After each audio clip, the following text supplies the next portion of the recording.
اشفاق صاحب فرماتے ہیں کہ ایک دفعہ میں ٹرین پہ جا رہا تھا. ٹرین میں تھا کہ وہ برتھ پہ سوئے ہوئے تھے. ایک اسٹیشن پہ ایک شخص چڑھا, اس کے ساتھ 2-4 بچے تھے. تو فرمانے لگے کہ اب ہم لوگ سو رہے تھے لیکن بچے آ گئے تو شور شرابہ شروع ہو گیا. تو ہم نے اس سے کہا بھائی صاحب اپنے بچوں کو ذرا سمجھاؤ, خاموش کراؤ. اس نے کہا ہاں میں کراتا ہوں. تھوڑی دور گاڑی پھر چلی لیکن بچوں کا شور مزید بڑھنے لگا. بچے کہاں, مزید شور. ان میں سے ایک شخص کو غصہ آ گیا جو برتھ پہ لیٹا ہوا تھا, اٹھ کے بیٹھ گیا. کہنے میاں آپ کو ہم سمجھا رہے ہیں, آپ کی سمجھ میں نہیں آ رہی بات, اپنے بچوں کو سنبھالیں. کہتے ہیں نا جن کے بچے ہوں.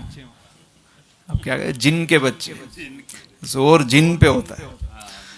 اس نے کہا بھائی میں سمجھاتا ہوں, آپ غصہ نہ کریں, میں سمجھاتا ہوں.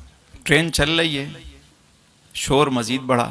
کہنے اب سارے اٹھ کے بیٹھ گئے اور آپس میں کہنے لگے اس کی پھینٹی لگاتے ہیں. کہنے لگے کہ ہم نے ذرا شور زیادہ کیا کہ وہ شخص اٹھا اپنی سیٹ سے اور ہمارے قریب آیا اور آہستہ سے اس نے ایک بات کہی. اس نے کہا آپ برا نہ منائیں, ان بچوں کی والدہ کا انتقال ہو گیا ہے. ابھی 2 اسٹیشن آگے ہم اتر جائیں گے. یہ بچے ان کو پتہ نہیں, ان کو کسی نے ابھی بتایا نہیں ہے, یہ اپنی مستی میں مست ہیں, تھوڑی دیر خوش ہو لینے دیں ان کو. ابھی 2 اسٹیشن بعد انہوں نے اترنا ہے اور ان کو پتہ لگے گا تو یہ سارے ویسے ہی افسردہ ہوں گے, روئیں گے, دھوئیں گے. اشفاق صاحب کہتے ہیں کہ جب اس شخص نے یہ بات کہی تو جتنے لوگوں کا غصہ تھا وہ سارا محبت اور شفقت میں بدل گیا. اسٹیشن آیا تو کوئی بچے کو ٹافیاں لا کے دے رہے ہیں, کوئی کچھ کر رہا ہے, ان کی دل جوئی کر رہا ہے. صرف کیا تھا, ایک زاویہ چینج ہو گیا. لوگ وہی تھے, ڈبہ وہی تھا, بچے وہی تھے. اب وہ شور جو ہے وہ برا نہیں لگ رہا.